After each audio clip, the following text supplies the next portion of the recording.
So now let's look at financial impact of supply chains. This is a student's favorite topic because they can realize how important supply chain is, right? As I said here, right? Small change, big impact, right? The learning objective, right, is really give students an incentive to study supply chain management, to join this major, right? They will see how the supply chain and analytics, right, can help a company to build long-term competitive advantage. And they are going to learn simple analytic skills to quantify the financial impact of supply chains. Now, the case data would be Compaq versus Dell, right? Walmart versus Amazon.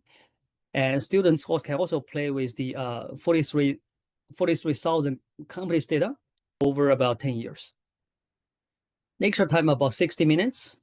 And the homework would be students were quantify, right, the financial impact of supply chains on countries, right, companies and industries of their choice.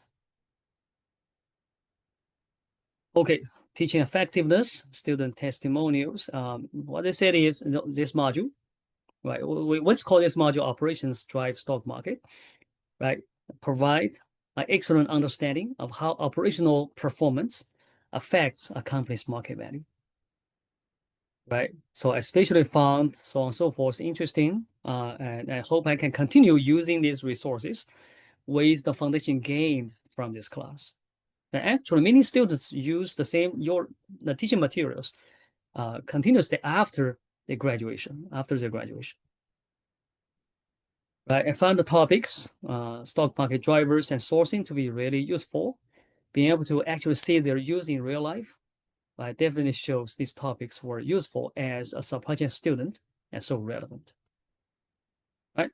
My favorite section was when we look at how cost of goods sold affects profitability. So here's the total picture, right? Small change versus big impact.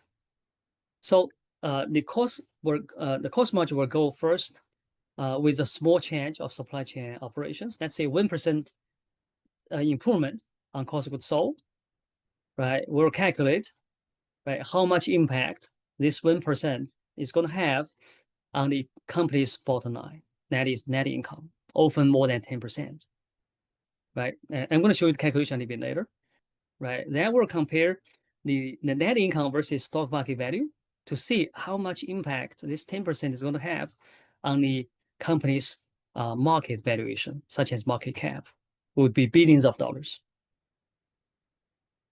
right? Okay, so now let me show you the calculation a little bit more. So we all understand, right, the value chain picture. So let me skip this part. The point I would make is, right, if you look at the company's income statement, right, total revenue, cost of goods sold, SG&A, and net income, we'll see that supply chain really have significant impact, right, on cost of goods sold, right, on SG&A. Right, so here's how the supply chain is going to work on the financials, right? So let me show you the 2024 industry breakdown, right? For each of the industries, we break down the total revenue, of course, on average, right, into cost of goods sold, right, sales, general and administrative cost, net income, and so on and so forth. And you can find that, right, the cost of goods sold, which is in red, right, the biggest cost component for almost all US industries, except financials. Only financials is the different, right? And cost of goods sold accounts for more than 50% of revenue, right, in 7 out of 11 industry sectors. And cost of goods sold is largely controlled by supply chain management, by supply chains, right? Now, in comparison, right, SG&A, which is in green, right, is the second largest cost component. And net income, which is in dark red, is much smaller than its two costs. Right? So that means a small change in the cost of goods sold, right, can result in a huge change or improvement on the net income. Right? For example, 1% saving in cost of goods sold, right, is actually will improve the net income by 18%. And as we'll show later, this 18% will translate into proportional increase in the market value, in the market cap. So that's the impact of supply chains, right? And 1% of cost of goods sold, right? In healthcare, will improve the net income by 13%. And 1% of savings in cost of goods sold, right? In materials industry, will improve the net income by 12%. So how come we have such a high impact, right? Supply chain management can have such high impact, right? That's because let's look at the calculation, right? Let's use U.S. consumer staples as an example, right?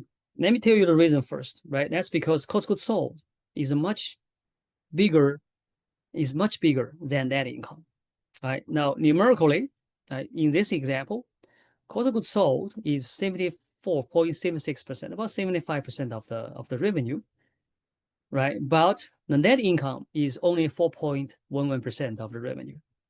So 1% saving, right, on the cost of goods sold is about 0.75% of the revenue, and 0.75% divided by 4.11%, which is 18%. Right? See, this calculation is very simple, but the impact is very obvious, right? Because cost of goods sold is much bigger than net income for most industries. Okay, having understand the impact of cost of goods sold on net income, we also need to connect net income, right, with the market value of the company. And here we find strong correlation, right, between the market value and financials for the companies. Right. Let me open this link so we can play with the data together. I select a few well-known companies. Let's see where that is. Here we go. Right. I select a few well-known companies, such as, let me just make it full screen so we can see it more clearly, such as Apple, Microsoft, from US, from China, from India, and Canada, and Germany, and so on. We can select more if you want, right, to compare the net income over time with the market cap over time, right? This is the data for Apple. The circle shows the net income. The diamonds, right, shows the market cap change over time, right? So let me show it again. Here's the animation you can show to the students, right? So more or less correlated. This is Apple. Let's look at Microsoft, right? Kind of moving together. The Royal Bank of Canada, right? Moving together. Amazon, right? Closely together. NVIDIA, right? Well, I'm sure this is many people's favorite in recent years, right? NVIDIA moved together. This is Toyota Motor Company, right, from Japan, right? Together. Alibaba Group from China, right? More or less together. This is Alphabet, Google, right? We have Siemens from Germany. And finally, I have here Reliance Industries from India. Although the correlation is not perfect, but we observe for most of the companies we studied, there's quite strong correlation. Now, we just showed the correlation between net income and market value, right? And here we can quantify, we can measure the strength of correlation by doing a simple linear regression, right? For example, for Amazon, right?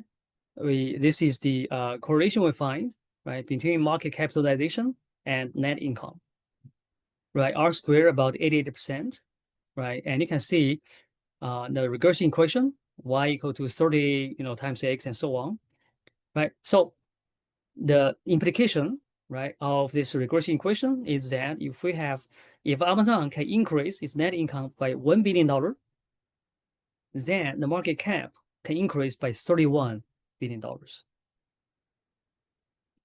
right? And so let's come back to the financial impact of supply chains, right? So you can show to the students, right? A small change of supply chain, let's say 1% in cost of goods sold, can lead to a huge improvement on the bottom line. That is the net income. And then net income will further, right, improve on the market cap, could lead to billions of dollars of improvements. Right? So that is small change, big impact.